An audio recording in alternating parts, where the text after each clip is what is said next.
औज़ुबिल्लाहिमिनश्शैतानिर्रजीम बिस्मिल्लाहिर्रहमानिर्रहीम। Dear students, आप लोग खैरियत से होंगे। आज जो हमारा टॉपिक है वो रेजोनेंस है। रेजोनेंस एनर्जी है और रिलेटिव एनर्जी या रिलेटिव स्टेबिलिटी। तो इसमें इन तीनों टॉपिक्स में हमारा जो पहला टॉपिक है वो क्या है, वो रेजोनेंस है। ठीक है, तो रेजोनेंस को सही समझने के लिए ये दो तीन डिस्कशन में करता हूँ ताकि ये रेजोनेंस का जो कंसेप्ट है ये सही आप लोगों के समझ में आ जाए। ठीक है, अच्छा, ये बात आप स्टूडेंट्स ज़हन में रख लें कि अगर किसी कंपाउंड का प्रॉपर्टीज़ आप लोगों को, चाहे फिजिकल प्रॉपर्टीज़ हो या केमिकल प्रॉपर्टीज़, आप लोगों को फाइंड हो, ठीक है, तो इससे हम स्ट्रक्चर इजीली फाइंड कर सकते हैं। ठीक है, कैसे? अगर प्रॉपर्टी में हम फॉर एग्जांपल एक कंपाउंड है वो एडिशन रिएक्शन करता है, ठीक है, तो हमें ज़ाहिर ये मालूम होगा कि ये कौन सा कंपाउंड है, अनसैचुरेटेड कंपाउंड है, अल्कीन है। ठीक है, इसके अलावा अगर ये ग्रुप जो है, ये ग्रुप अगर ईस्टरिफिकेशन रिएक्शन, फॉर एग्जांपल अगर हम उसको कार्बोक्सिलिक एसिड रिएक्ट करते हैं तो कार्बोक्सिलिक एसिड से ये ईस्टर बनाते हैं, तो हमें पता चल गया कि इस कंपाउंड में अगर हमने कार्बोक्सिलिक एसिड ऐड किए, अगर ईस्टर बन गए तो according to esterification reaction alcohol carboxylic acid के साथ रिएक्ट करके क्या बनाते हैं, ईस्टर बनाते हैं। तो इसमें ये भी पता चल जाएगा कि OH ग्रुप प्रेजेंट है। तो इस प्रॉपर्टी से हम ये स्ट्रक्चर फिर फाइंड कर सकते हैं, OH लगा सकते हैं, और कार्बन कार्बन डबल बॉन्ड जो है वो भी ड्यू टू एडिशन रिएक्शन हम उसमें पुट अप कर सकते हैं और ये स्ट्रक्चर हम डिटरमाइन कर सकते हैं। इसके अलावा अगर स्ट्रक्चर फाइंड हो, अगर क्या हो, स्ट्रक्चर फाइंड हो, ठीक है, स्ट्रक्चर फाइंड हो तो हम इससे प्रॉपर्टी इजीली फाइंड कर सकते हैं। फॉर एग्जांपल ये स्ट्रक्चर है, ये स्ट्रक्चर जो है इसमें हम एडिशन कर सकते हैं, ब्रोमीन को ऐड कर सकते हैं, हाइड्रोजन को ऐड कर सकते हैं। ठीक है, क्योंकि इसमें क्या है, इसका स्ट्रक्चर फाइंड है, डबल बॉन्ड है। ठीक है, ये जो है वीकली अट्रैक्टेड एज जैसा कि हमें पता है कि पाई बॉन्ड जो है वो पैरेलल ओवरलैप की वजह से पाई बॉन्ड बनता है, और पैरेलल ओवरलैप जो है वो कौन सा बॉन्ड बनाते हैं, पाई बॉन्ड बनाता है, और पाई बॉन्ड जो है वो कौन सा बॉन्ड है, वीक बॉन्ड है। ठीक है, इसके अलावा अगर और बात हम करें, इसमें डबल बॉन्ड भी है, तो double bond carbon carbon double bond जो है इसका जो बॉन्ड लेंथ है वो क्या है, 1.34 एंगस्ट्रॉम या 134 पिकोमीटर। ठीक है, इसके अलावा इसमें कार्बन कार्बन सिंगल बॉन्ड भी है, तो सिंगल बॉन्ड अगर है तो इससे हम अंदाज़ा लगा सकते हैं कि ये क्या है, ये तकरीबन 154 पिकोमीटर है, या हम ये भी कह सकते हैं कि ये 1.54 एंगस्ट्रॉम है। ठीक है, तो ये स्ट्रक्चर से हमने इसका जो बॉन्ड लेंथ था, इसका जो केमिकल प्रॉपर्टीज़, फिजिकल प्रॉपर्टीज़ सब हमको मालूम हुए। ठीक है, लेकिन बाज़ स्ट्रक्चर ऐसे हैं जो कि एक स्ट्रक्चर हमें कंप्लीट इंफॉर्मेशन प्रोवाइड नहीं करता है, तो इसी वजह से हमारे साथ कौन सा कंसेप्ट आ गया, रेजोनेंस का कंसेप्ट।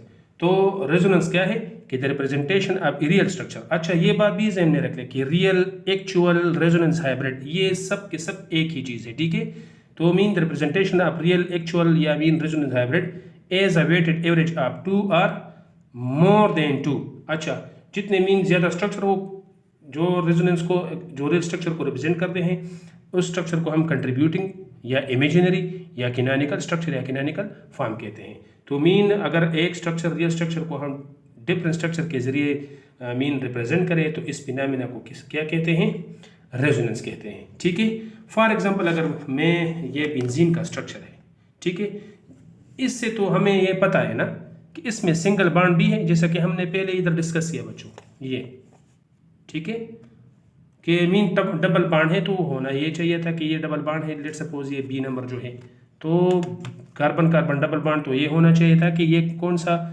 इसका बॉन्ड लेंथ को कितना होना चाहिए था, 134 134 पिकोमीटर या 1.34 एंगस्ट्रॉम, लेकिन ये 134 नहीं है। इसके अलावा अगर हम ये सिंगल बॉन्ड ले लें, जिसको मैंने लेबल किया है A पे, तो सिंगल बॉन्ड तो ये होना चाहिए था कि 154 पिकोमीटर 154 पिकोमीटर या 1.54 एंगस्ट्रॉम होना चाहिए था। लेकिन ये दोनों जो है डबल बॉन्ड भी अपना जो सही और ट्रू बॉन्ड लेंथ है डबल बॉन्ड का, न तो बी डबल बॉन्ड लेंथ का के बराबर है और ना कार्बन कार्बन सिंगल बॉन्ड। तो इस बेंजीन में जितने भी कार्बन कार्बन बॉन्ड है, ठीक है, ये फिर किसके बराबर है कार्बन कार्बन बॉन्ड? ये बराबर है 139 पिकोमीटर, ठीक है। मीन ये सब के सब बॉन्ड लेंथ के एवरेज के बराबर है। और ये किसकी वजह से? ये रेजोनेंस की वजह से। ये किसकी वजह से? रेजोनेंस की वजह से। तो रेजोनेंस में फॉर एग्जांपल इधर मैंने ये नोट में भी लिखा है, ठीक है, कि all the bond length mean carbon carbon bond length in benzene is how much 139 picometer और 1.39 एंगस्ट्रॉम, ठीक है। मीन ये किसके दरमियान है? Between carbon single and carbon double bond, ठीक है। तो ये किसकी वजह से? ये रेजोनेंस की वजह से, क्योंकि हम एक स्ट्रक्चर को एज अ रियल स्ट्रक्चर नहीं कह सकते। उस रियल स्ट्रक्चर को मुख्तलिफ स्ट्रक्चर की वजह से हम क्या करते हैं? रिप्रेजेंट करते हैं। फॉर एग्जांपल, ठीक है, ये जो बेंजीन का स्ट्रक्चर है, ठीक है, ये डीलोकलाइजेशन अब मीन जो कंजुगेशन है, इलेक्ट्रॉन जो है ये लोकलाइज नहीं है, ये डीलोकलाइज है। तो ये स्ट्रक्चर मीन चेंज हो जाएगा, कार्बन डबल बॉन्ड इधर आ जाएगा फिर ये, ठीक है। तो मीन ये हम इस तरह भी लिख सकते हैं। इन दोनों स्ट्रक्चर को क्या कहते हैं? हम कीकोल स्ट्रक्चर कहते हैं, ठीक है। इस तरह ये 3 4 5 स्ट्रक्चर जो है इसका मीन क्या है? इसको हम डेवर स्ट्रक्चर कहते हैं, ठीक है। तो इन तमाम स्ट्रक्चर का कंट्रीब्यूशन एक जैसे नहीं है, इनका कंट्रीब्यूशन एक जैसे नहीं है। इनमें स्ट्रक्चर नंबर 1 जो है इनका कंट्रीब्यूशन कितना है? 39% है। और स्ट्रक्चर बी जो है इसका कंट्रीब्यूशन कितना है? इसका भी 39 है। तो मीन 39 + 39 तो टोटल कितना है? इन दोनों का कंट्रीब्यूशन क्या हो गया? रियल स्ट्रक्चर को रिप्रेजेंट करने में 78%। और इन तीनों का जो कंट्रीब्यूशन है एक का 3.7 है और तीनों सेम टू सेम है डेवर स्ट्रक्चर। तो 3.7 × 3 तो ये कितने आ गया? 21.9%। तो इन सब के कंट्रीब्यूशन को मिला के, ठीक है, हमारे साथ एक स्ट्रक्चर आता है जिसको हम क्या कहते हैं? रियल स्ट्रक्चर कहते हैं। इसको क्या कहते हैं? रियल स्ट्रक्चर कहते हैं, ठीक है। और ये स्ट्रक्चर जो है ये इसको हम कंट्रीब्यूटिंग स्ट्रक्चर कहते हैं, मीन स्ट्रक्चर 1। अच्छा, ये इधर में मैंने लिखा है, ठीक है, कि structure 1 2 3 4 and 5 are called resonating, contributing और इमेजिनरी। ये ज़हन में रख लिया, ये तीनों की तीन सेम नेम है, ठीक है। ये रेजोनेटिंग स्ट्रक्चर कहते हैं, कंट्रीब्यूटिंग स्ट्रक्चर कहते हैं, या इमेजिनरी, या इसको कैनोनिकल स्ट्रक्चर या कैनोनिकल फॉर्म भी कहते हैं, ठीक है। अच्छा, ये जो है ये 6 नंबर स्ट्रक्चर, इसको कहते हैं स्ट्रक्चर 6 इज कॉल्ड रियल या एक्चुअल स्ट्रक्चर या रेजोनेंस हाइब्रिड कहते हैं, ठीक है। तो इस resonance mean the representation of this resonance hybrid या मीन रियल स्ट्रक्चर या actual structure bye more than one resonating structure. तो इस फिनोमेना को हम क्या कहते हैं? मीन रेजोनेंस कहते हैं। क्या कहते हैं? रेजोनेंस कहते हैं, ठीक है। अच्छा, इसके अब रेजोनेंस के लिए जो है बेसिक कंडीशन जो है क्या है? अच्छा, ये भी ज़हन में रख ले कि the real structure will be considered as a weighted average of all. ये तमाम का हम अगर एवरेज ले ले तो इन तमाम का एवरेज किसके बराबर होगा? इस रियल स्ट्रक्चर के बराबर होगा, ठीक है। अच्छा, बेसिक कंडीशन ये भी आप ज़हन में रख ले, ये मैंने फर्स्ट ईयर की बुक से मीन दिए हैं, तो उम्मीद है फर्स्ट ईयर का जो पॉइंट्स है रेजोनेंस के मुताबिक वो भी आप लोगों के साथ आप लोगों के क्लियर हो जाएंगे, ठीक है। बेसिक कंडीशन पर रेजोनेंस क्या है कि नंबर 1, और फिर इससे ईटा में एक MCQs भी आया था, उसको भी मैं कोशिश करता हूँ कि आप लोगों के साथ डिस्कस करूँ कि द बेसिक। अच्छा, ये कंडीशन नंबर 1 जो है कि द पोजीशन ऑफ न्यूक्लियाई या atom nucleus in all structure must be same. Position same होंगे, पोजीशन क्या होंगे? सेम होंगे, ठीक है। इस पर एक और एग्जाम्पल भी मैं ले लूँगा इंशाल्लाह ओजोन का, ठीक है। अच्छा, the structure differ from only in the position of pi electron चूँकि मीन वो स्ट्रांग बॉन्ड नहीं है, वो एक जगह पे नहीं है, लोकलाइज नहीं है, बल्कि वो क्या है? डीलोकलाइज है, वो मीन सर्कुलेट करते हैं पाई इलेक्ट्रॉन, ठीक है। अच्छा, सिर्फ इसमें रेजोनेंस स्ट्रक्चर जो है सिर्फ इसमें फ़र्क है, ठीक है। और इसमें ईटा से MCQs आया भी था, ये देख लें, ईटा और MCQs भी आप लोग अपने साथ क्लियर नोट कर लें, ठीक है। ये मीन के the resonance structures differ from one another only on the basis of, इसका मीन सही आंसर जो है वो क्या है? Position of electron. Reason B मैंने दिया है because of the delocalization of pi electrons, ठीक है, ये नोट कर ले बच्चों। अच्छा, तो थर्ड नंबर पॉइंट पे हम आते हैं कि the number of unpaired electron in each structure must be same. तो नंबर इलेक्ट्रॉन भी क्या होंगे? सेम होंगे। सिर्फ मीन अगर स्ट्रक्चर डिफरेंट है तो वो किसके मुताबिक डिफरेंट है? Differ only in the position of pi electron due to delocalization. Let suppose मैं ओजोन को मीन आप लोगों के सामने रखता हूँ। ओजोन का जो फार्मूला है वो स्ट्रेटोस्फीयर में है राउंड अबाउट 25 to 30 किलोमीटर, ठीक है। इसका फार्मूला क्या है, O3।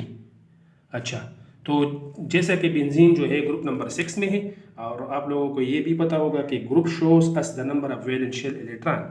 ग्रुप हमें क्या मीन इंफॉर्मेशन देता है या कि वैलेंस शेल में कितने इलेक्ट्रॉन हो। फॉर एग्जाम्पल अगर ग्रुप नंबर 1 हो तो आखिरी शेल में कितने इलेक्ट्रॉन होंगे, 6। इस तरह ऑक्सीजन जो है ग्रुप नंबर 6 में है तो आखिरी शेल में कितने इलेक्ट्रॉन होंगे, हो गए 6।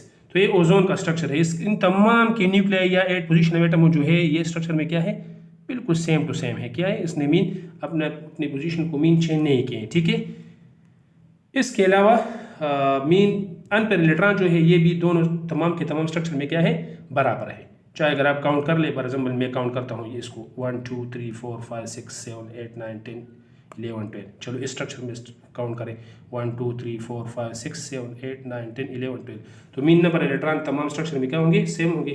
पोजीशन ऑफ एटम और पोजीशन ऑफ न्यूक्लिया जो है वो भी सेम है, लेकिन पोजीशन ऑफ इलेक्ट्रॉन जो है, फॉर एग्जांपल ये इस ऑक्सीजन नंबर इस जो लेफ्ट साइड जो है मीन इसमें इलेक्ट्रॉन कितने हैं, 6 हैं, लेकिन अब राइट में कितने हैं, 2 है। लेकिन और पाई इलेक्ट्रॉन इधर सिंगल बॉन्ड है और इधर कितने हैं, पाई इलेक्ट्रॉन है। तो ये mean position of pi electron भी चेंज है और नंबर ऑफ अनपेयर इलेक्ट्रॉन जो है वो भी सेम है। और इन दोनों का जो मीन वेटेड है ये क्या है, क्योंकि ये मीन इलेक्ट्रॉन ये मैंने डॉटेड लाइन पे शो किए हैं, ठीक है। तो ये आप लोग जहन में रख लें। अच्छा, ये बात भी जहन में रख लें कि बेंजीन के mean resonance is represented by A double headed arrow. अगर दोनों स्ट्रक्चर में हम मीन फॉर एग्जाम्पल दो है या 2 से ज़्यादा स्ट्रक्चर है तो हम इसको मीन किस के जरिए मीन रिप्रेजेंट करते हैं, एक डबल हेडेड एरो। दोनों स्ट्रक्चर के दरमियान हम क्या लगाते हैं, एक डबल हेडेड एरो लगाते हैं। अच्छा, ये बात भी जहन में रख लें कि अगर किसी स्ट्रक्चर के रेजोनेटिंग स्ट्रक्चर ज़्यादा हो, ठीक है, तो स्टेबिलिटी क्या होंगे, ज़्यादा होंगे। फॉर एग्जाम्पल बेंजीन जो है कि the stability of A molecule increase with increase in the number of resonating structure. जितने रेजोनेटिंग स्ट्रक्चर ज़्यादा हो इतना स्टेबिलिटी क्या होगा, ज़्यादा होगा। फॉर एग्जाम्पल अगर हम बेंजीन ले लेना, ठीक है, बेंजीन जो है उनके तकरीबन रेजोनेटिंग स्ट्रक्चर कितने हैं, 5 है, ठीक है। ये जो मीन 1 2 3 4 5, तो रेजोनेटिंग स्ट्रक्चर बेंजीन के ज़्यादा है, तो बेंजीन जो है ये मीन इसका जो मीन स्टेबिलिटी है वो भी ज़्यादा है। अच्छा, तो अभी मीन बेंजीन तो इससे अभी हमें ये अंदाज़ा हो गया, जैसा कि मैंने पहले डिस्कस किया कि बेंजीन तो ना ठीक है स्ट्रक्चर भी फाइन है, इसके मुताबिक और प्रॉपर्टी भी फाइन है, लेकिन हम एक स्ट्रक्चर को मीन क्योंकि बेंजीन जो है ना एडिशन रिएक्शन करते हैं, ना ब्रोमीन को ऐड कर ब्रोमीन ना आप इसको ऐड करोगे, ना जो है इसमें कार्बन कार्बन बॉन्ड जो है मीन ना सिंगल बॉन्ड 154 पिकोमीटर के बराबर है और ना डबल बॉन्ड जो है वो मीन 134 पिकोमीटर के बराबर है, बल्कि किसके बराबर है तमाम बॉन्ड, ये 139। तो इसी की वजह से कंफ्यूजन आ गया। कंफ्यूजन को रिमूव करने के लिए मीन रेजोनेंस जो है ये टॉपिक हमने डिस्कस किया कि ये double bond mean bond double bond भी है, सिंगल बॉन्ड भी है। तो ये मीन ये डिविएशन किसकी वजह से है, क्योंकि एक स्ट्रक्चर को हम मीन एक स्ट्रक्चर से ये कंक्लूजन हम नहीं निकाल सकते हैं, बल्कि ये मीन जो बॉन्ड है और इसका जो रिएक्टिविटी है एडिशन रिएक्शन सिंपल कंडीशन में या मीन नॉर्मल कंडीशन में ये रिएक्शन नहीं करते हैं। तो इसका जो मेन वजूहात थे वो क्या था, वो रेजोनेंस था। तो उम्मीद है ये आप लोगों को समझ आ गया होगा। अगर कोई क्वेश्चन हो तो आप पूछ सकते हैं। इंशाल्लाह कोशिश करेंगे कि नेक्स्ट लेक्चर में जो रेजोनेंस एनर्जी है और रिलेटिव स्टेबिलिटी है इस पर बात करेंगे, और इसमें जितने भी क्वेश्चन हो आप फिर पूछ सकते हैं अगर समझ नहीं हुआ। तो नेक्स्ट लेक्चर के लिए हमें दे इजाज़त। अल्लाह हाफिज़।